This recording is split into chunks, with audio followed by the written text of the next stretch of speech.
അസ്സലാമു അലൈക്കും വറഹ്മത്തുള്ളാഹി വബറകാതുഹു. സമസ്തയുടെ മദ്രസകളിൽ വാർഷിക പരീക്ഷ നടത്തിയ താരീഖിന്റെ ക്വസ്റ്റ്യൻ ആൻസറാണ് വായിക്കുന്നത്. 50 മാർക്കിനാണ് കൊടുത്തിട്ടുള്ളത്. വളരെ ഉപകാരപ്പെടുന്നതാണ്. തീർച്ചയായിട്ടും എല്ലാവരും കേൾക്കേണ്ടതാണ്. ആദ്യമായി യോജിച്ചവ ചേർക്കാം. ബ്രാക്കറ്റ് വായിക്കുന്നു.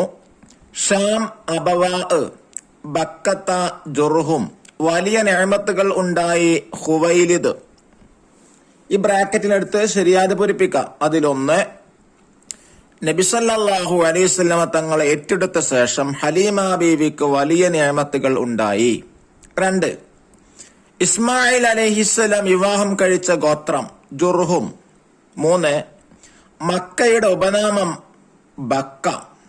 4, നബി സല്ലല്ലാഹു അലൈഹി വസല്ലമ തങ്ങളെ മാതാവിന് രോഗം ബാധിച്ച സ്ഥലം അബവാ. 5, സിറിയയുടെ മറ്റൊരു പേര് ഷാം. 6, ഖദീജ ബീവിയുടെ മാതാവ് ഖദീജ ബീവി റളിയല്ലാഹു അൻഹയുടെ പിതാവ് ഖുവൈലിദ്. ഇനി രണ്ടാമത്തത് 2 വീതം എഴുതാം. 1, നബി സല്ലല്ലാഹു അലൈഹി വസല്ലം തങ്ങളുടെ പെൺമക്കൾ സൈനബ്, റുഖയ്യ, ഉമ്മു കുൽസൂം, ഫാത്തിമ.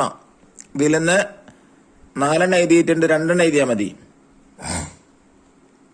ഇനി 2, നബി സല്ലല്ലാഹു അലൈഹി വസല്ലം തങ്ങളുടെ മകനായ അബ്ദുള്ളയുടെ ഉപനാമം ത്വയ്യിബ്, ത്വാഹിർ.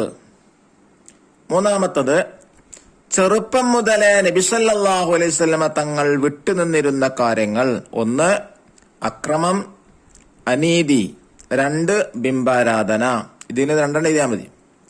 4, ഹബശയിലേക്ക് ഹിജറ പോയ 2ാം യാത്രയിലെ പ്രധാനികൾ.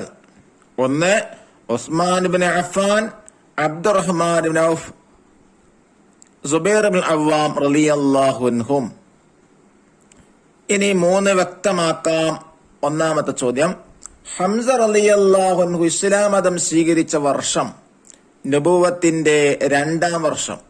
2ാമത്തത്, ഉമർ റളിയല്ലാഹു അൻഹു ഇസ്ലാം മതം സ്വീകരിച്ച വർഷം നബുവത്തിന്റെ 6ാം വർഷം. 3, ഹബശയിലേക്ക് ഹിജറ പോകാൻ നബി സല്ലല്ലാഹു അലൈഹി വസല്ലം തങ്ങൾ കൽപ്പിച്ച വർഷം നബുവത്തിന്റെ 5ാം വർഷം. 4, നബി സല്ലല്ലാഹു അലൈഹി വസല്ലം തങ്ങളെ മകനായ ഇബ്രാഹിമാണ് കുട്ടിയുടെ മാതാവ് മാരിയത്തുൽ ഖിബ്തിയ. ഇനി 4ാമത്തെ ഉത്തരം എഴുതാം. ചോദ്യം 1, ഇഖ്റ എന്ന ആജ്ഞക്ക് നബി സല്ലല്ലാഹു അലൈഹി വസല്ലം തങ്ങൾ നൽകിയ മറുപടി എന്തായിരുന്നു? ഇഖ്റ എന്ന് പറഞ്ഞാൽ നബിയെ താങ്കൾ വായിക്ക് എന്നർത്ഥം. എന്താ നബി തങ്ങൾ പറഞ്ഞ മറുപടി? മാ അന ബിഖാരിഇൻ, ഞാൻ ഓത്തറിയുന്നവനല്ല എന്നർത്ഥം. 2, നബി സല്ലല്ലാഹു അലൈഹി വസല്ലം തങ്ങളെ മകൾ ഫാത്തിമ ബീവി റളിയല്ലാഹു അൻഹ വഫാത്തായത് എപ്പോഴാണ്? ഉത്തരം, നബി തങ്ങൾ വഫാത്തായ 6 മാസം കഴിഞ്ഞ്.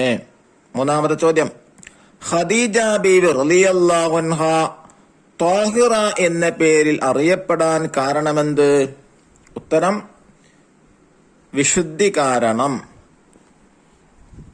4ാമത്തെ ചോദ്യം, ഖദീജ ബീവി റളിയല്ലാഹു അൻഹയുടെ സേവകന്റെ പേരെന്താണ്? മൈസറ. ഇനി 5 പൂർത്തിയാക്കാം.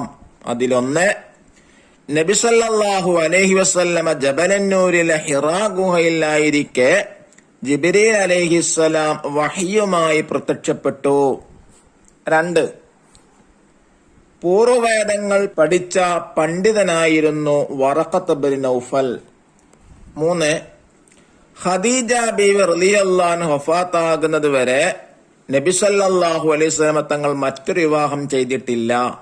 4, 42 വർഷക്കാലം നബി സല്ലല്ലാഹു അലൈഹി വസല്ലം തങ്ങൾ അബൂ താലിബിന്റെ സംരക്ഷണത്തിലായിരുന്നു. ഇനി 6ാമത്തത്, ഇത് പറഞ്ഞത് ആരാണ്? പറഞ്ഞ ആളെ പേര് ഇതാണ്. 1ാമത്തത്, ഈ മരച്ചുവട്ടിൽ വിശ്രമിക്കുന്നത് ആര്? നബിയല്ലാതെ മറ്റാരുമല്ല. ഇത് പറഞ്ഞ ആളാരാണ്? നസ്തൂറ എന്ന പുരോഹിതൻ. 2ാമത്ത്, അള്ളാഹു ഒരിക്കലും താങ്കളെ കൈവെടിയുകയില്ല. ആരാ പറഞ്ഞത്? ഖദീജ ബിവി റളിയല്ലാഹു അൻഹ. അള്ളാഹു നമ്മുടെ മക്കൾക്ക് നല്ല മാർക്ക് പ്രദാനം ചെയ്യട്ടെ. അസ്സലാമു അലൈക്കും വറഹ്മത്തുള്ളാഹി വബറകാതുഹു.